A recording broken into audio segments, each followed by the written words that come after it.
Pampa Debates. Oferecimento GBOX Previdência e Seguro de Pessoas. A proteção certa para a sua família. Unimed Porto Alegre. Cuidar de você. Esse é o plano. Biscoitos Zezé.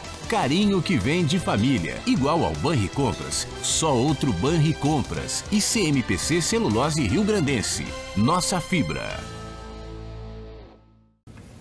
Sejam muito bem-vindos ao Pampa Debates. Substituo Paulo Sérgio Pinto, que estará de volta amanhã. O segundo turno das eleições era aguardado como o melhor momento para que os candidatos tivessem a oportunidade de relatar sobre seus planos e, sobretudo, explicar como vão concretizá-los diante da penúria reconhecida dos cofres públicos. Durante o primeiro turno, a alegação era de que havia muitos candidatos, pouco tempo. Agora há tempo, mas temos visto e acompanhado um festival de acusações, retaliações e desmentidos. Os eleitores merecem isso? É a pergunta inicial que faço aos convidados.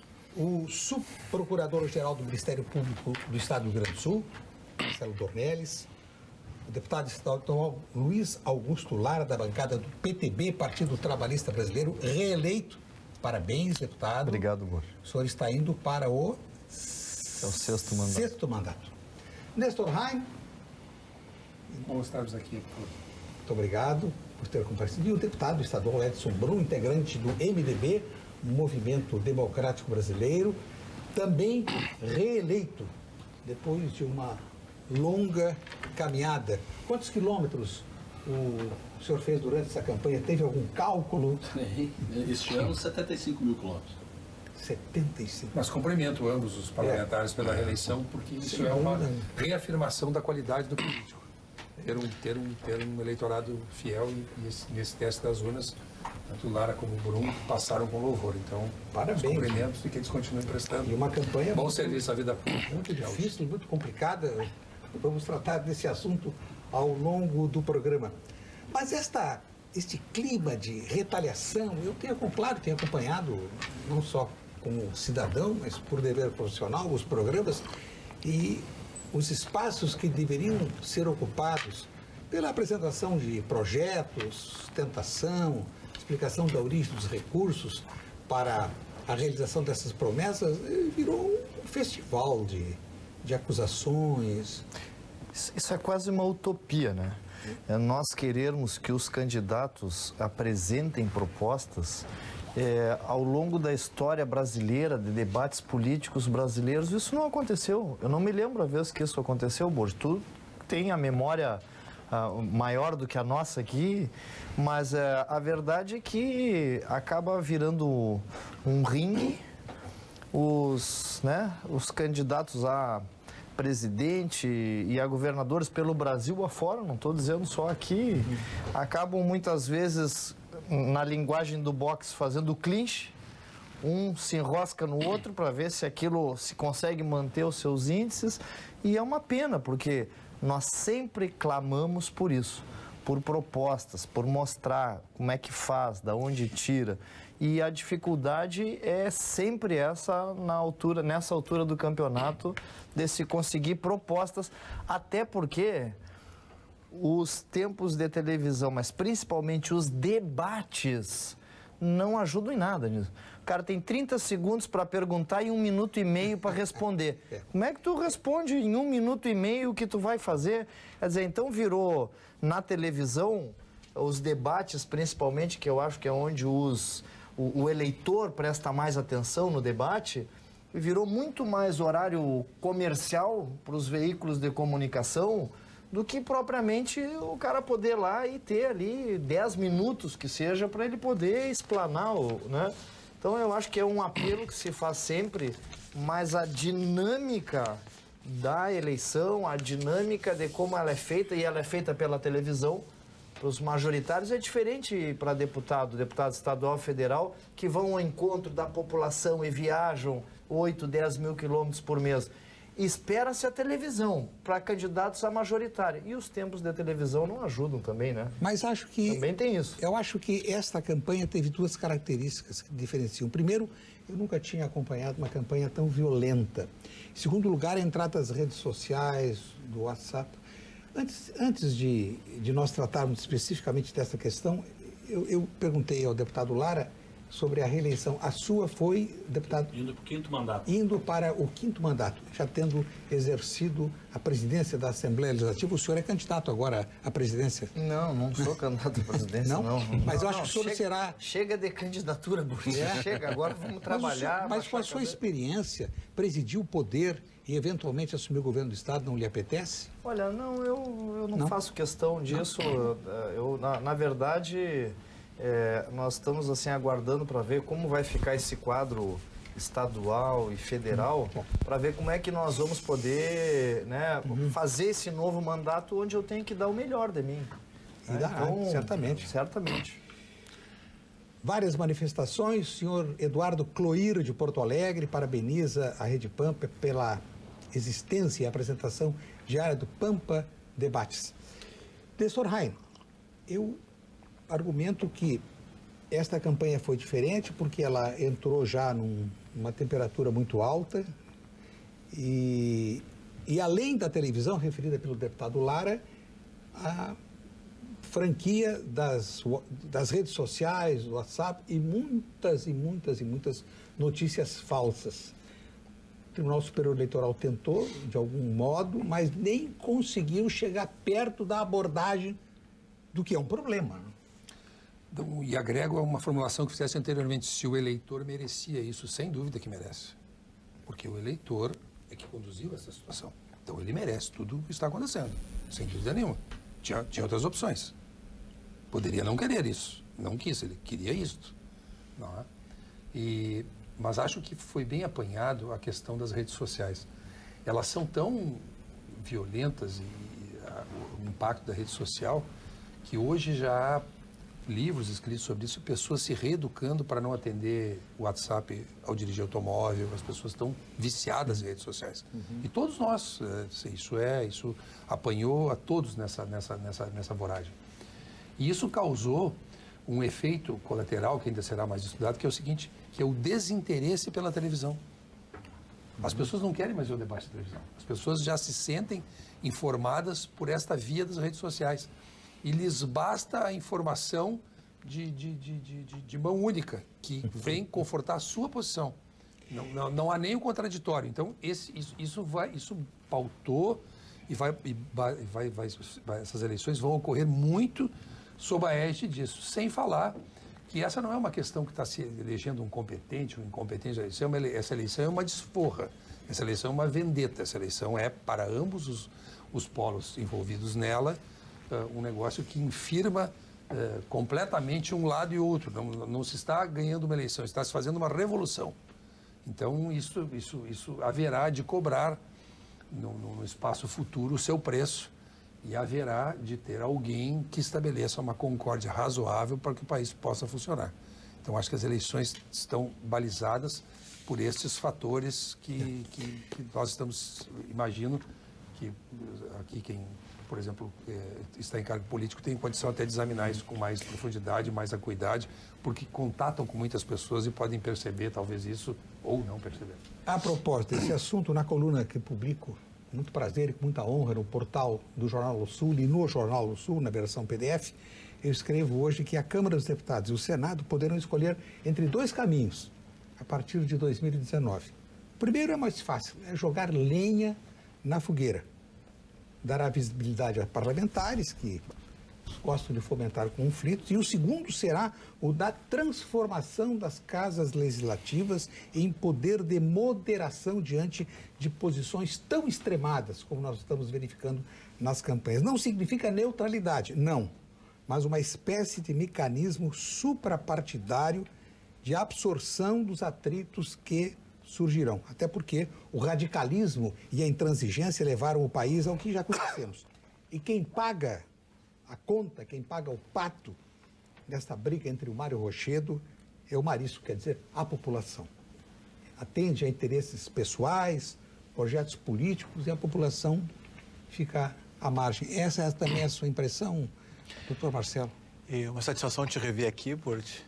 Toda nossa. Queria cumprimentar os participantes do programa, o público de casa, cumprimentar efusivamente o deputado Lara pelo 6º mandato. A gente sabe o quanto é difícil no momento em que houve quase que um linchamento público dos políticos, né? Então, o deputado Lara com 6 mandatos, o deputado Brum com 5 demonstram, né, que com o trabalho, com seriedade, né, atendendo ao público, nas suas regiões, eles conseguiram, assim, isso eu sei o quanto é difícil.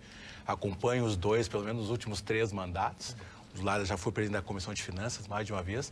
O deputado Brum foi presidente da Assembleia, enquanto eu fui procurador-geral. Tivemos grandes situações ali, das dificuldades aqui do Estado, e republicanamente tivemos vários encontros, várias reuniões envolvendo o governo do Estado, Tribunal de Justiça, Assembleia, Ministério Público, encontrando algumas soluções para o momento. Então, são pessoas que eu respeito muito, admiro muito e fiquei bastante feliz com a reeleição deles. O Nestor, parceiro aqui, né, de tantos debates. Eu fico assim, eu não sei se as pessoas querem ouvir um debate sério, não sei, realmente não sei. Porque pelos onde circulo e nas redes, e família, e grupos sociais, não me parece que isso tenha definido. Eu acho que as pessoas estão se definindo por os anti-PT, né? E os que querem algumas mudanças culturais, morais, radicais, e não se preocupam. E eu tento argumentar, tento conversar, tento saber dos candidatos, estou falando das majoritárias, né? Propostas para a economia, para a segurança, para a saúde. E eu não sei se as pessoas querem ouvir isso. Infelizmente, não me parece que elas queiram ouvir isso. Elas estão satisfeitas com esses discursos de 3, 4 frases prontas, né? De empoderamento das suas posições através da posição do outro. Eu vejo com bastante dificuldade, assim. Concordo com o deputado Lara, os debates não propiciam. Ele dá simplesmente um tom genérico, absolutamente genérico. Saúde. Quem é que não vai falar em saúde, educação e segurança? Todos vão falar. Agora, é tão pouco tempo, é tão genérico, que dali, e eu presto muita atenção nisso, porque isso tem muito a ver com a nossa atividade também, e tu não extrai nada. Não extrai nada. Hoje, por exemplo, eu vi uma entrevista que tratava sobre a reforma ou não da Previdência. Não se extrai nada. Não se extrai nada. Se vai ter, se não vai ter, o que vai acontecer, qual é o paradigma, não se extrai nada.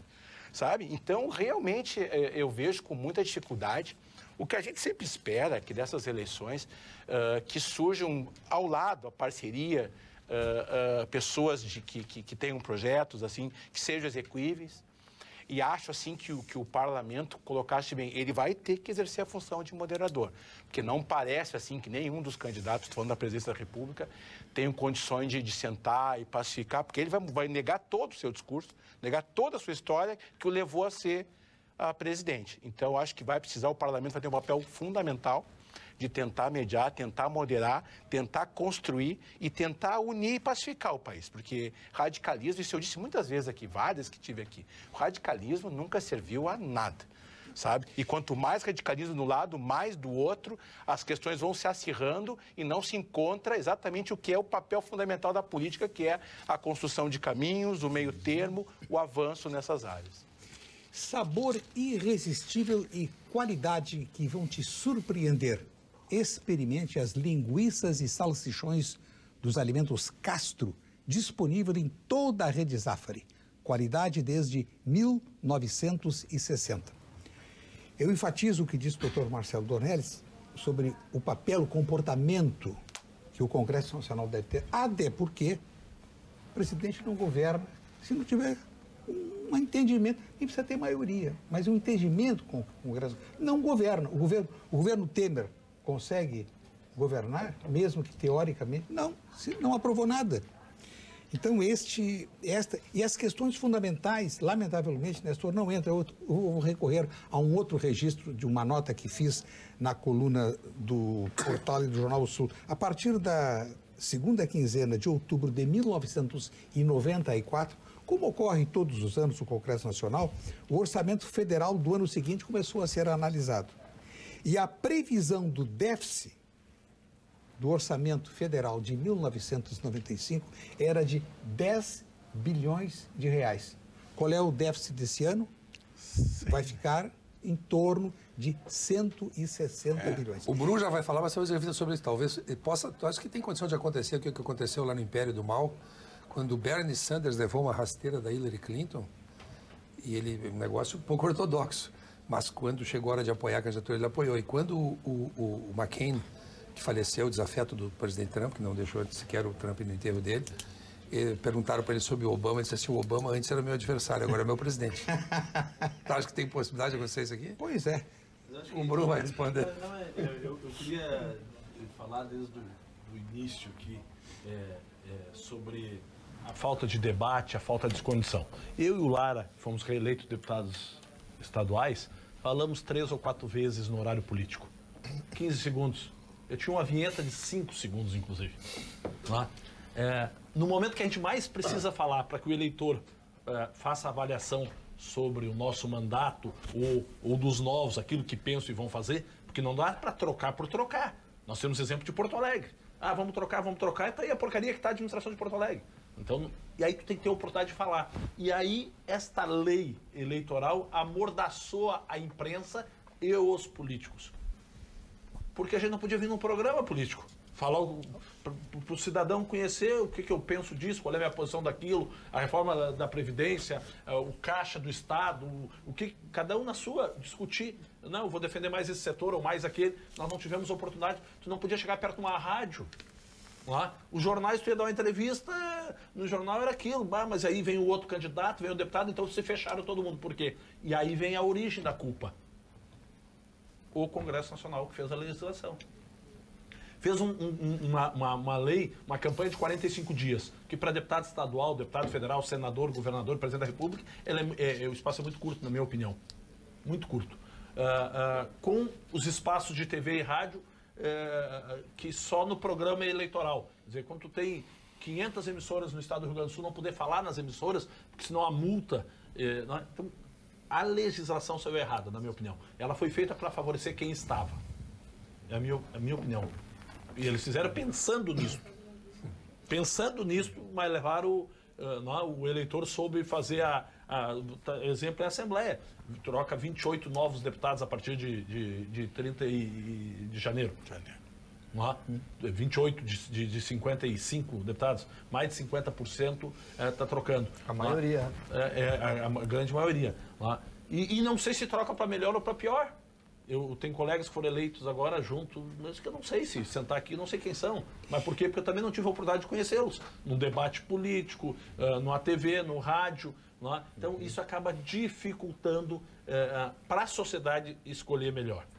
Quantos quilômetros o senhor percorreu, o senhor da fronteira oeste? Eu faço normalmente, está lá nos registros da Assembleia, de 8 a 10 mil quilômetros por mês. Isso fica registrado, a Assembleia anota a quilometragem da gente. E na eleição não tem como ser muito mais, mas chegou a 12 porque realmente eu atendo regiões muito distantes, lá, Bagé, Quaraí... E por isso... Pois não, Nestor? Não. Aliás, derreti o motor de um carro. Derreteu. E por isso, toda vez que se encerra uma campanha exaustiva em que os candidatos e os detentores de mandatos precisam percorrer uma quilometragem tão ampla, num estado tão amplo, é que vem à tona, relembra-se a existência de um outro sistema, que é o sistema distrital. O senhor gostaria de disputar a eleição dentro de um limite da sua região? Lógico, porque ali todo mundo conhece todo mundo. Tu sabe quem é o fake e tu sabe quem é o de verdade. Qual foi o ponto mais extremo que o senhor teve que chegar durante... Quantos municípios o senhor visitou? Eu trabalhei em 76 municípios, entre a região metropolitana e metade sul do estado. Esses 76 municípios, o mais distante fica Barra do Quaraí, né? Quer dizer, até Quaraí, frequentemente, e aonde eu tive votos dentro dessa região da metade sul, Barra do Quaraí, a fronteira ali, as 3 fronteiras. Ali. É longe, anda, não chega nunca, aí anda, não chega. E o senhor, quantos municípios visitou, deputado? 150 municípios. E há colegas, senhores... que eu tenho uma diferença em relação ao deputado Lara. Ele tem um reduto muito forte que é Bagé, de uma densidade eleitoral, a cidade de Bagé. Para fazer a votação que um deputado faz numa cidade dessa, eu tenho que fazer 100 municípios. Porque o parto de Rio Pardo é um município que foi às urnas 19 mil pessoas. Então, tu tem que pingar em um monte. Mas eu tive, por exemplo, em Derrubadas, lá na pontinha, na divisa com Santa Catarina e Argentina. É lá em cima. No seu caso, 5 municípios por dia, praticamente. Teve dias de mais municípios. Aí tu faz com organização. Então, eu acho que esse tema tem que voltar à pauta. A implantação do sistema, cada distrito divide o estado em regiões. Mas, Burdi, a ideia... desculpa, Marcelo. Não, vantagem. Só para... A ideia, ela é boa, ela é fantástica. Mas esse Congresso que está aí, e mesmo que foi reeleito, não vão dar margem para isso. É o que o deputado Edson Brum disse. Mas os deputados federais não vão se beneficiar também? Não, pelo seguinte, porque... Eles foram eleitos pelo estado inteiro. Porque Burdi, é o seguinte, ó, o cara que faz alguma bobagem no seu distrito, vamos dizer assim, ele está queimado. E aí o deputado federal que está queimado na sua região, para onde ele vai? Para uma outra região. Ele migra. Então, pro falcatrua, pro vigarista, ele poder ter essa abrangência que ele vai migrando. Olha, se queimou aqui, o cara aqui não ajuda ninguém, o cara aqui não sei... Bom, ele muda de região. Então, isso é um problema. É que nem a questão do fundo partidário. Fundo partidário, somente os deputados federais eleitos que colocaram a mão no fundo partidário. Você acha que eles vão mudar isso aí? Se não houver uma outra constituinte com pessoas que não possam se reeleger depois da Constituinte, exclusiva para isso. Eleitos para isso e depois não pode se eleger para mais nada, entendeu? Se não houver isso, não vai mudar, o sistema vai continuar assim. A vida de um médico é como qualquer outra, com obrigações, desafios e compromissos. Mesmo assim, o médico jamais deixa de se dedicar totalmente aos seus pacientes, salvando vidas, trabalhando pela saúde e ajudando a construir um futuro melhor para a nossa sociedade. 18 de outubro, Dia do Médico, uma homenagem do CREMERS, Conselho de Medicina do Rio Grande do Sul. Esses profissionais indispensáveis que todos os dias fazem a diferença na vida das pessoas. Eu aproveito aqui para, entre tantos e tantos médicos com os quais todos nós convivemos, eu vou ressaltar 2 nomes de 2 médicos extraordinários que ajudaram a fazer a grandeza do Hospital de Pronto-Socorro. O Dr. Isaías Naidet e o Dr. Valério Malinsky, entre tantos e tantos outros nomes da galeria da medicina do Rio Grande do Sul, que é uma medicina reconhecida. Coloca o Fernando Luquezzi aí também. Estou me referindo aos que já nos deixaram. Mas se eu for aqui enumerar os médicos em atividade, nós vamos ocupar todo, que são nossos amigos, todo o programa. Da nossa saúde. Então, parabéns aos médicos pela dedicação, pela vocação, pelo empenho. Isso é que preservam o que de mais rico existe, que é mais precioso, que é a vida. E eu lembro também que hoje é o Dia do Professor. Vai aqui também a nossa homenagem. Cada um de nós deve ter... Eu vou mandar um abraço para minha professora lá do interior da Barra do Ribeiro, a professora Lídia. Hoje eu mandei uma mensagem para ela de texto. Eu fiz o primeiro ano primário com 6 anos de idade. Ela me conduziu e tenho certeza que toda a minha vida profissional e a minha vida cultural se deve à formação da minha primeira professora, a quem eu sou muito grato, a quem beijo a mão sempre que a vejo. Professora que ia de bicicleta no colégio primário e fazia aquele quadro negro repartido, 1º ano, 2º ano, 3º ano, 4º ano. O que recorda das professoras, deputada? Era muito arteiro. Recordo dos puxões de orelha. Castigos. E da merenda. Dos puxões de orelha, da merenda. Dos dedos que não tiraram o pedaço, viu? Não, mas tem aí... No intervalo. A irmã Luísa Binotto, nascida lá em Nova Palma, mas irmã lá na Escola Nossa Senhora Auxiliadora em Rio Pardo, que me alfabetizou. E hoje ela está em Porto Alegre, no Retiro aqui. Então tem memórias tantas de professoras e professores. Eu vou dedicar a minha tia Maria Júlia Lemos. Ela assiste o programa com frequência, nem sabe se eu estou aqui. Não avisei que estaria aqui. Ela começou professora aos 14 anos, se aposentou agora aos 60, é sempre um exemplo de professora de luta pelo magistério. Mas depois eu queria comentar a questão do voto distrital. Vamos comentar. Não só a questão de professor, porque tem muitos que eu gostaria também, mas me chama a atenção um procedimento no Japão a respeito dos professores. Professor é a única profissão que não se curva ao imperador. Sabe aquela... Pega... se curva, tem que se curvar na frente do imperador, todas. Então, é a única profissão no Japão que não se curva diante do imperador. Por quê? Porque é simples. Sem professor não é imperador. Sério. Então, é uma coisa que é simbólico, e do Japão muita coisa simbólica, mas acho que dá o devido respeito, o devido destaque, né? Quem dera um dia fosse assim aqui também. Também quero fazer uma homenagem, várias homenagens. Primeiro, a minha primeira professora, a professora que me alfabetizou, a professora Marion, na Escola de Educação e Cultura, tia do vereador Humberto Goulart. Aliás, nós convivemos durante um período na mesma escola com a mesma querida professora Marion. E cito as professoras Gácima Pacheco, Isolda Paz, Erita Kopstein, Nazinha Mattioli, Yolanda Dipp, professor Oscar Zender, que era um maestro maravilhoso. E na universidade, a gente tem sempre um professor paradigma, né? Um que nos encantou. Difícil para mim. E que nos fez fazer uma derivação para o ramo do direito.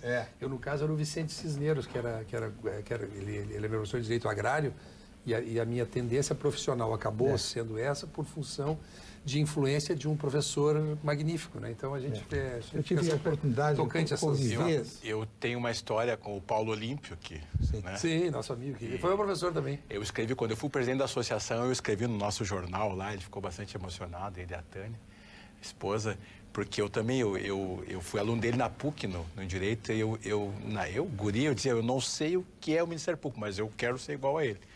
E acabei sendo promotor, presidente da associação, procurador-geral, todos os passos dele, eu também segui aqui. Aliás, também um abraço para o Paulo Olímpio, que foi um mestre espetacular. Eu vou citar um homem acessível, culto, inteligente, ponderado.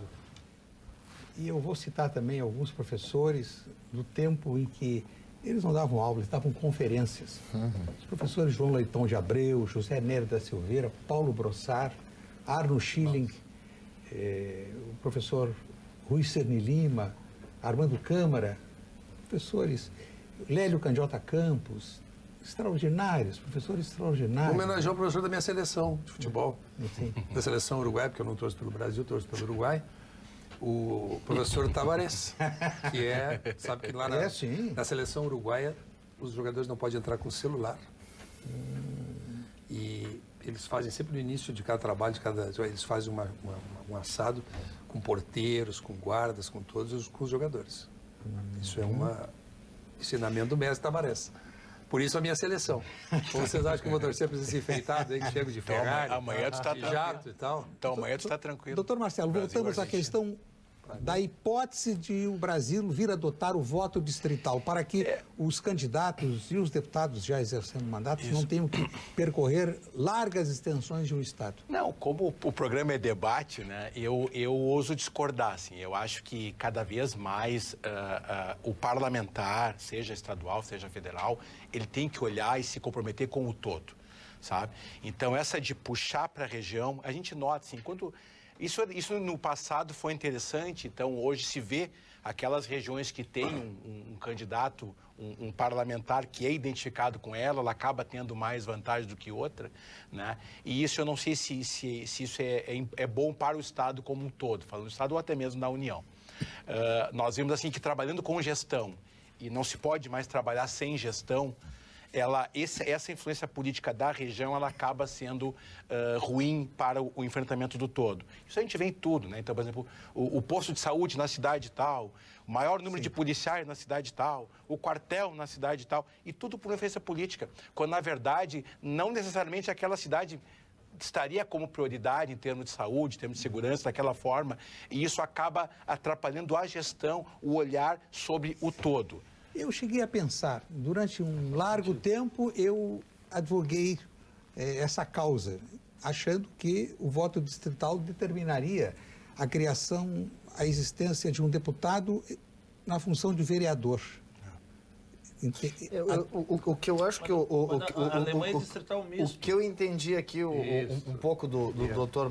E aí vem é importante fazendo a mediação aqui. Eu estou pegando um aqui e outro distrital misto. O distrital misto faz isso, faz com que todas as regiões tenham uma representação e, ao mesmo tempo, pela lista, que é o misto, acaba fazendo a institucionalidade, que é fazer a defesa do todo. Aí eu acho que seria Alemanha, mais... assim. Sistema misto. O caudilismo, o coronelismo, os chamados, né, currais eleitorais, é esse perigo que o senhor está... Agora, Armando, teria isso as também, questões né? ligadas à voto distrital, eu tendo a simpatizar com a ideia, porque o fato de tu vires compromissado pelo voto determinado local não te faz não ter uma ideia do todo, não é? Agora, no Brasil, a gente tem que sempre pensar aqui que nós somos capazes de moralizar qualquer coisa. Qualquer coisa. Eu sou contra a pena de morte por razões humanitárias, né? Por razões da falibilidade humana. Mas no Brasil, se nós tivéssemos pena de morte, nós mataríamos vários inocentes e deixaríamos todos os culpados fora da cadeia. Nós não temos condição, nós não temos... Nós conseguimos... nós, por exemplo, tínhamos um presidencialismo de coalizão que não consegue realizar a colisão. E nós conseguimos que o Supremo Tribunal Federal respaldasse aquele levantamento daquela cláusula de barreira. Nós temos 37 partidos, o que impede uma iniciativa parlamentarista, aumentou, por exemplo. Na Assembleia aumentou o número de partidos, né? Não. Sim. Eu vi uma notícia, eu não entendi muito bem. É o mesmo número. Então, só para concluir, alguns partidos que não elegeram. Se alguém tiver iniciativa parlamentarista, também não vai dar certo parlamentarista. Tinha vários de que não se elegeram e entraram outros. Não tem como parlamentarismo dar certo com 37 partidos. Então, nós conseguimos aqui transtornar, travestir e demolir qualquer iniciativa que está certo com qualquer lugar. O país é tão ruim que nem a máfia se estabeleceu aqui. Mas eu gosto daqui, meus amigos estão aqui, a minha vida está aqui, os meus amores estão aqui. Mas é assim, a máfia não se estabelece no Brasil porque não se respeita territórios. Nós conseguimos esculhambar qualquer coisa, até o que é ruim nós escolhemos. O teu realismo está beirando, assim, ao caos, está beirando Mas não é assim. A depressão. Mas não é assim. Eu não sei se é tanto assim, não, né? mas então puxa pelos exemplos. Nós conseguimos fazer as coisas mais sagradas, mas nós conseguimos... É isso que tu está dizendo no parlamento. Por exemplo, como é possível que a Câmara dos Deputados tenha 12 mil funcionários? Mas o que é isso? Aí é um absurdo. Mas o que é isso? E tu não vai dar razão? Somando... Mas é um caos. Para que 513 E tu disseste deputados? mais, que esse caos instalado não tem reversão. Somando os orçamentos do Senado e da Câmara dos Deputados em 2019, nós chegaremos à quantia de 10 bilhões de reais. Não sei para quê. Dos programas mais caros do mundo. A Vinhos do Mundo é como vocês, apaixonados por vinho. Aprecia os melhores Malbecs argentinos, o singular Carmener do Chile, os tradicionais vinhos de Portugal, os inconfundíveis champanhes da França e a melhor expressão da Serra Gaúcha. Por isso, trabalham para que você aproveite os melhores rótulos do mundo. Saiba mais em www.vinhosdomundo.com.br. Várias e várias manifestações, nos acompanha o senhor Roberto Costa, que foi um grande, extraordinário gerente da nossa Caixa Econômica Federal. Um grande abraço, senhor Roberto, muito obrigado por nos acompanhar. Do tempo em que o slogan da Caixa Econômica Federal era mão que economiza é mão que não pede. Eu acho que isso vale para muitos municípios e muitos estados hoje. Vale para a vida da gente. É? Vale para o dia a dia da gente. Minha avó já apareceu e dizia assim, mão que poupa é mão que não pede. É mão que não pede, também era outro slogan. Nos acompanham o senhor Gerson Martins Vieira, um grande amigo, um grande abraço, Gerson. O senhor Luiz Cabedini, igualmente, um grande afetuoso abraço. O senhor Newton de Guaíba pergunta... Tem uma pergunta do Grêmio que vamos deixar para o final. Tá bom? O Nestor não escapa. Hoje não é um dia bom para responder. Acho, diz o senhor Newton. O senhor Newton de Guaíba, acho que o problema das promessas sem fim pelos políticos em campanha é não existir a possibilidade de caçar político que não cumpre com o que prometeu. Isso precisa ser introduzido na legislação eleitoral. Mas como são os próprios que fazem as regras... O senhor poderia caçar na urna. Na urna. Mas nos Estados Unidos, em alguns estados existe o recall. E o recall é só para governadores, né? É. Então, não cumpriu com as promessas, existe essa possibilidade de caçar no meio do mandato, o que para alguns é entendido como uma violência e para outros a exigência... Como se fosse no parlamento, caiu o governo, né? Se fosse no parlamento, caiu e veio novas eleições. Né? Você alguma vez já se perguntou se existe algum seguro que veja a sua empresa menos como apólice e mais como negócio? A resposta é o seguro empresarial Unicred, o jeito certo de você trabalhar com tranquilidade e prosperidade. Fale com seu gerente e conheça todos os benefícios Unicred. Aqui, todo mundo prospera e vence. Parece que um consenso entre os dois candidatos que concorrem à presidência da República é a necessidade da reforma da Previdência, que foi encaminhada pelo presidente Temer e que tropeçou, não andou. E nem poderia andar, né, Burge? Por quê? Vamos lá, é muito simples. A reforma proposta é apresentada ao Congresso Nacional, penalizaria quem se aposentar pelo INSS, o trabalhador. Por exemplo, de 100% da folha dos aposentados, 70% dos recursos ficam atualmente na mão de 10% de quem recebe. Justiça Federal, Congresso Nacional e Forças Armadas. Esses não mexeriam. Agora, o balconista da loja, o colono, o agricultor, o frentista do posto, o trabalhador comum, o dono do comércio, esse teria que trabalhar 5 anos a mais. É por isso que não prosperou. Tem que mexer primeiro em quem ganha mais. Lá, que é, por exemplo, Ministério Público Federal. Qual é a aposentadoria média do Ministério Público Federal? R$ 31.500. Qual é a média do Judiciário Federal? 26 mil. Do Congresso Nacional, 29 mil reais. Aí o cidadão que vai se aposentar pelo INSS, que ganha 2 mil reais, 1.500, 2 mil, 3 mil, 4 mil, esse vai ter que trabalhar 5 anos a mais e não vão mexer nesses. Tem que tirar o privilégio primeiro. Tem que tirar esses que ganham mais, não tenha dúvida. Deixa eu comentar, porque foi citada a carreira do Ministério Público, do Poder Judiciário. Não, mas é a mesma forma. Na verdade, se aposenta com 30 mil bruto, né? Nunca se diz bruto, que líquido dá menos que 20, mas se paga por isso, né?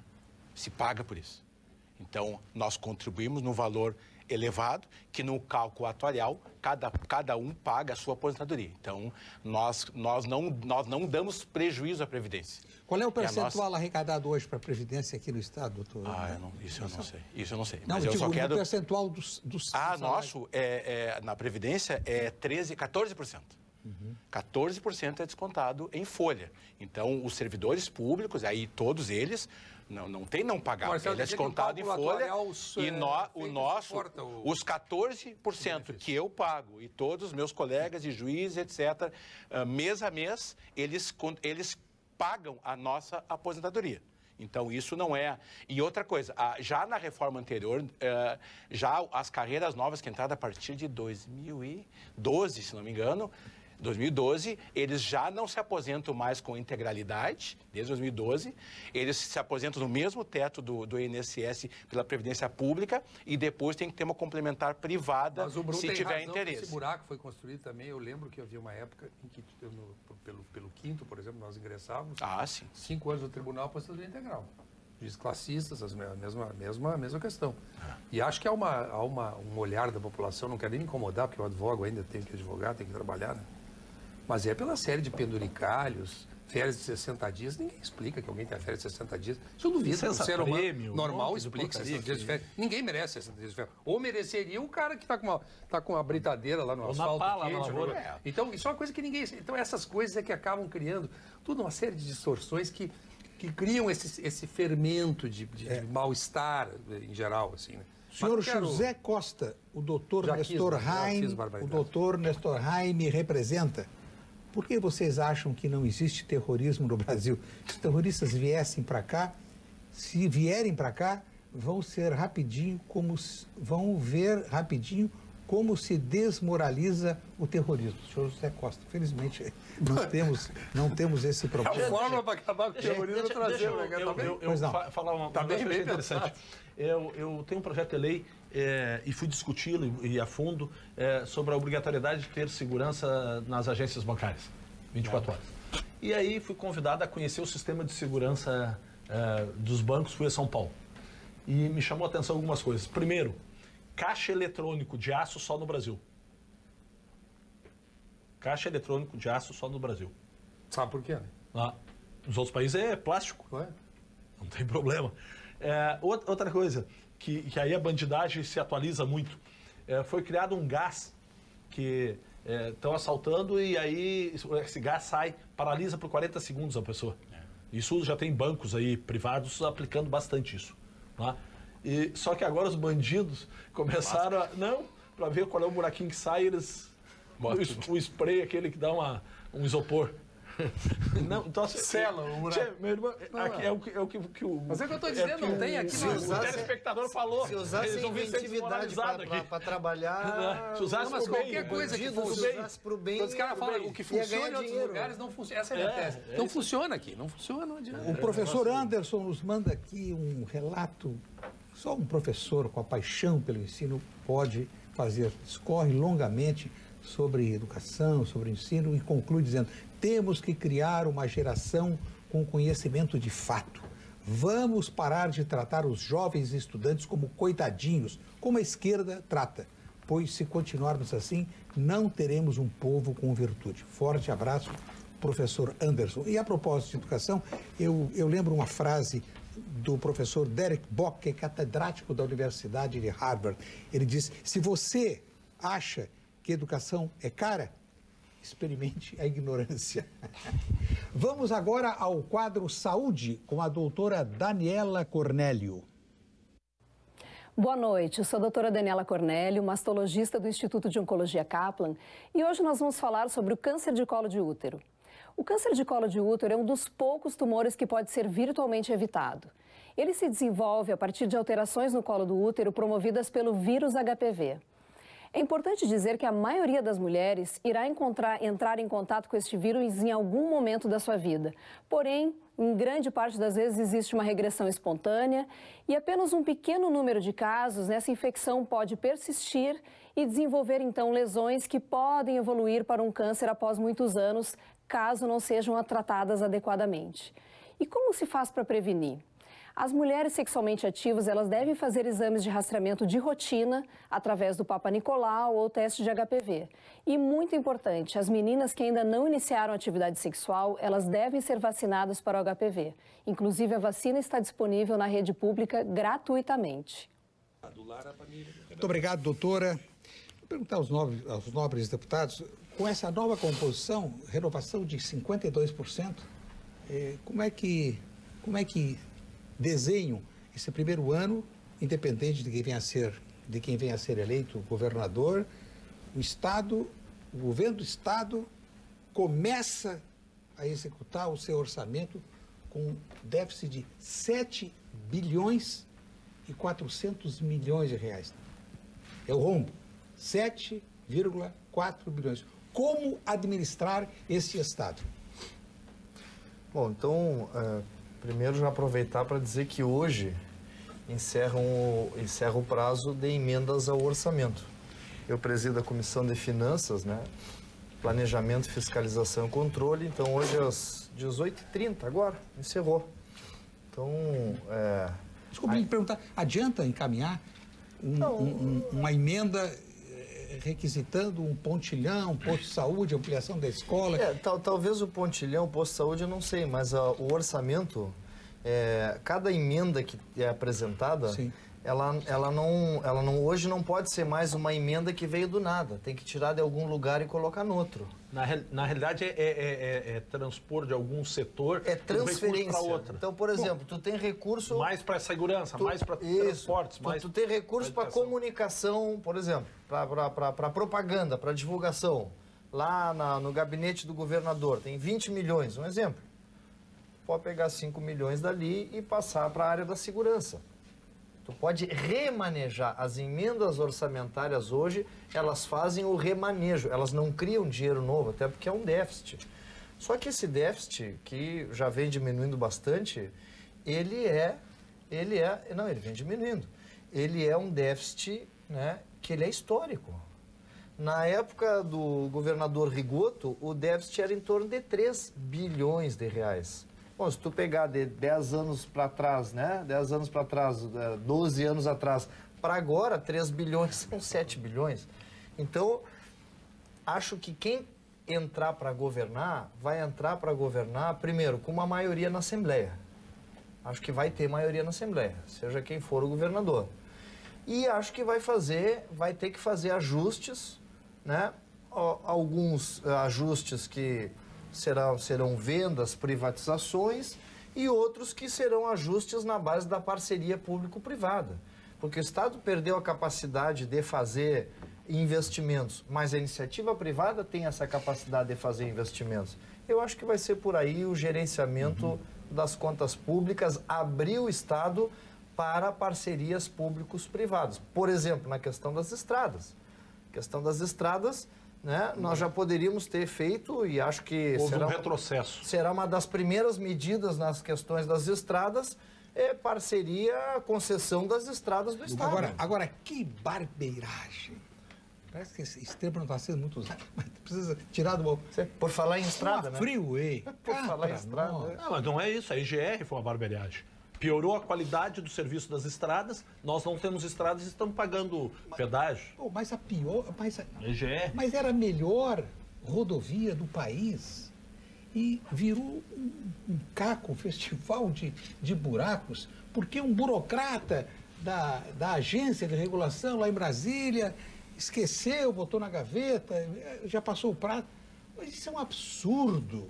Isso é um desprezo de Brasília. E pedágio... Ninguém se responsabiliza. Eu cobri na coluna. Não vem ninguém da ANT para cá. Ninguém, nada. Não estou sozinho na teoria do caos, então. Não estou sozinho na teoria do caos. E pedágio não há mais questionamento da sociedade. Desde que o pedágio sejam os preços praticados no Brasil, equilibrado, né, que hoje em dia é 3, 4, 5 reais no máximo um pedágio, a sociedade não questiona mais. Então, isso eu acho que será uma das...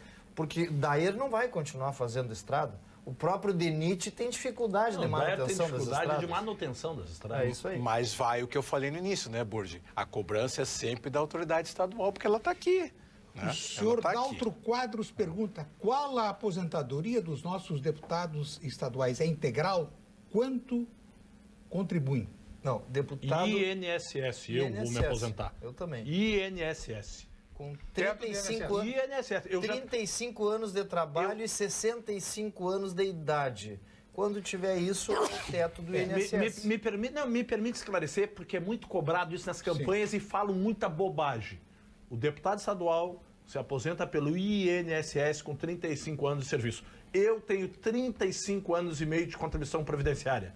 52 anos de idade. Se quiser me aposentar hoje, eu não consigo. Sim, porque está preso ao mandato. Não, e com idade de 53 o mínimo. Só que se eu me aposentar com 53, eu vou ter 36 anos. Eu já vou me aposentar com 4 mil e pouco, não o teto que é 5.600, né?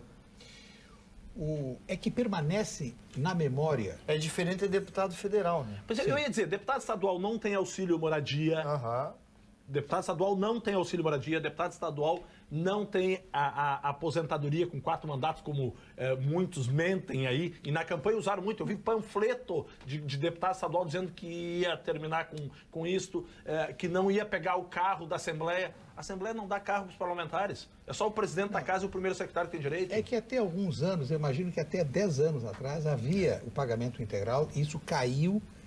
Faz mais, desde 88. Então FEPA. O FEPA. O FEPA.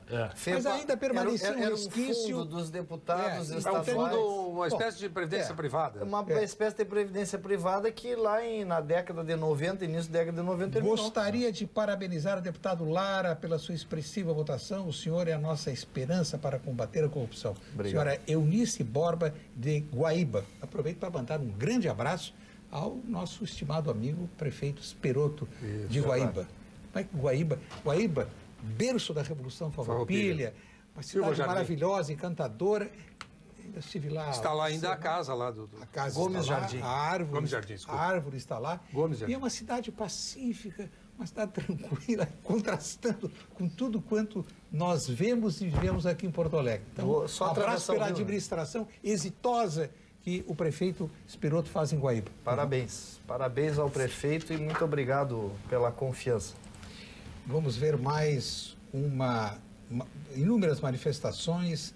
Quer dizer que, vou fazer mais uma pergunta, já estão tratando, negociando a questão da divisão dos cargos para a presidência da Assembleia? Eu defendo que o critério adotado nos últimos 20 anos se mantenha na casa, que as 4 maiores bancadas presidam um ano. E que toda a composição atenda a todos os partidos, inclusive com um parlamentar só. Foi assim nos últimos 20 anos. O que saiu da urna se organizou. Isso fez com que a Assembleia do Rio Grande do Sul, primeiro, diminuísse suas despesas. Segundo, nós não temos atos de corrupção dentro da Assembleia. Compra de voto, por exemplo. Como a gente viu no Mato Grosso, o presidente da Assembleia sendo preso. Porque vira disputa do voto a voto. Aquelas confusões que dá em eleição de Câmara de Vereadores também. Isso, a gente não pode trazer isso para a Assembleia. Por isso que eu acho que tem que ser respeitada a urna. E esse acordo foi feito há mais de 20 anos. Os 4 maiores partidos presidem a casa. E todos os cargos, vice-presidência, segunda vice, secretarias, conforme tudo é feito, conforme o tamanho das bancadas, respeitando o que saiu da urna. Eu defendo desta maneira e espero que isso... Foram mantidas as 4... as mais votadas? Não, vocês entraram? Não, ficou... O PTB entrou agora. Entraram vocês. Sai o PDT. Sai o PDT. Com maior... Senhor Nestor Hein, enquanto as autoridades continuarem com esse mimimi, sem enfrentar a criminalidade como deve, vamos padecer sempre. Opinião do senhor Luiz de Viamão.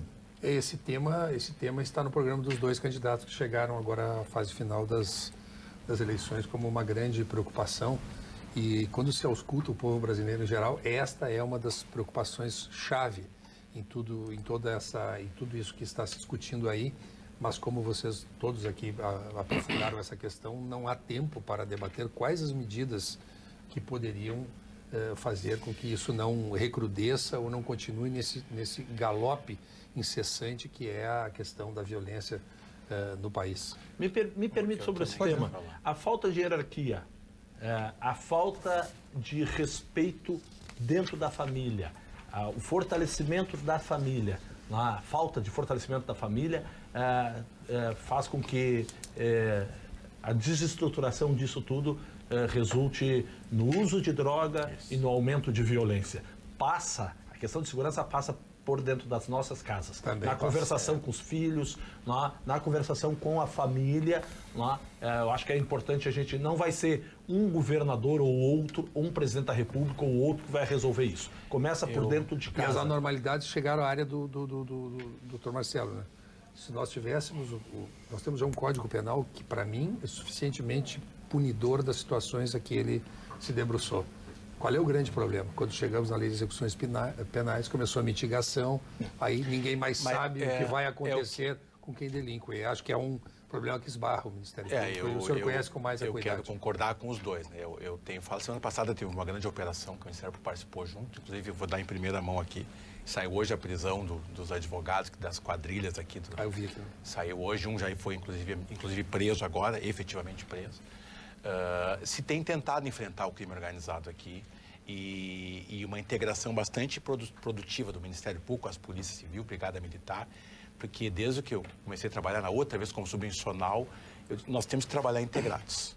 Não se pode concorrer, nós temos que trabalhar juntos, integrados, e isso tem funcionado bastante.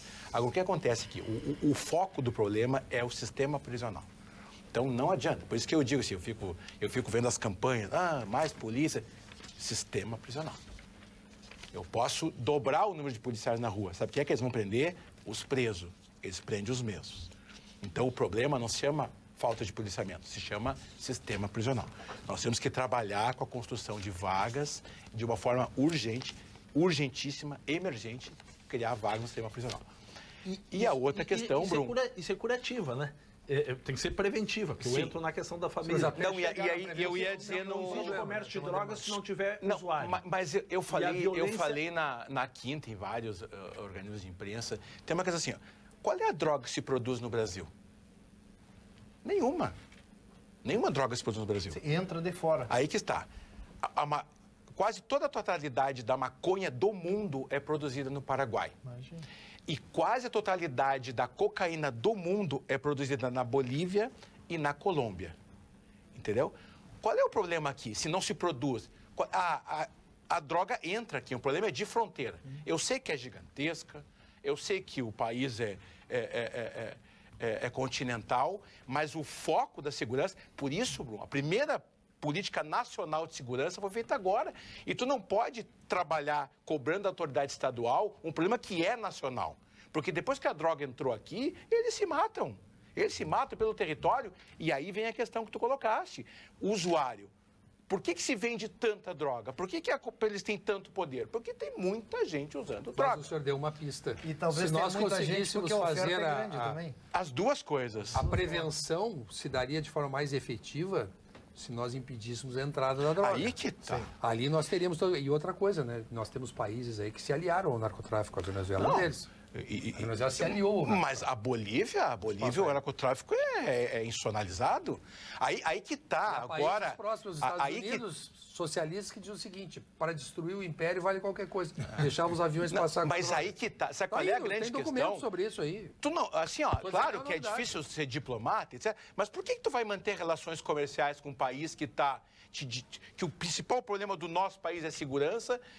Então, como é que tu tem que ter relações diplomáticas com um país que institucionalmente vive da cocaína? Nós temos que ter um pulso mais firme com isso. 100% bem, mano. E vamos agora ao ponto final. Ponto final. Oferecimento produtos Gimo. Qualidade comprovada. Ponto final, doutor Marcelo Dornelles. Passou rápido o programa, né? Quando está aqui com uma companhia tão agradável. Meu ponto final é esse. Eu antecipei ali esse trabalho da Polícia Civil com o Ministério Público no enfrentamento ao crime organizado. São os principais itens do crime organizado aqui do nosso estado. Nós identificamos um braço, infelizmente, um braço jurídico, mas que não atuavam como advogados, atuavam efetivamente junto com a quadrilha. Saíram hoje os mandados de prisão a partir de recursos nossos. O Tribunal de Justiça reformou a decisão, determinou a prisão e eu vi que o principal já foi preso hoje, imediatamente preso agora de tarde. Então eu acho sim que se tem feito o que é possível, mas sem um limitador das fronteiras. E o papel é sim do Exército Brasileiro, é sim da Polícia Federal. Se eles não focarem todos os esforços nas fronteiras, nós vamos continuar com níveis de violência extremos dentro do nosso país. Ponto final do deputado estadual Luiz Augusto Lara.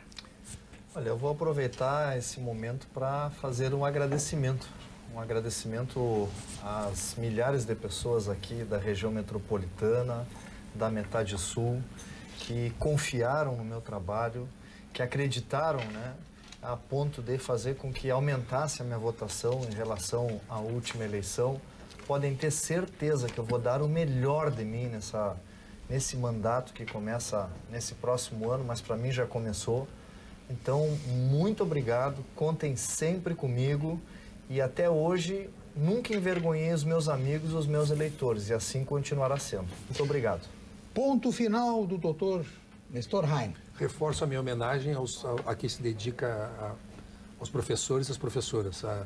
As nossas famílias são o nosso primeiro momento de educação. Os colégios não são reformatórios, mas os professores são inspirados e inspiradores e eles nos dão essa baliza para a nossa vida. Então, a eles a minha homenagem por esse dia e neles está o futuro da nossa nação, sem nenhuma dúvida. Ponto final do deputado estadual reeleito Edson Brum. Quero aproveitar, Burdi, para agradecer os 43.398 votos que nos confiaram o seu voto, o seu apoio, a sua parceria. Ir para o 5º mandato não é fácil, ainda mais numa eleição que todo mundo falava em renovação. Tenho convicção que o trabalho foi bem feito e está no caminho certo. Por isso, sou muito grato à população do Rio Grande. Chegamos ao final do programa. Agradeço as participações do Dr. Marcelo Dornelles, subprocurador-geral do Ministério Público do Estado do Rio Grande do Sul, o deputado estadual reeleito Luiz Augusto Lara, o advogado Nestor Heim e o deputado estadual reeleito Edson Brum. E agradeço a todos os que nos acompanharam. Paulo Sérgio estará de volta amanhã. Fiquem agora com as principais notícias do dia na sua região, com os apresentadores locais do Jornal da Pampa.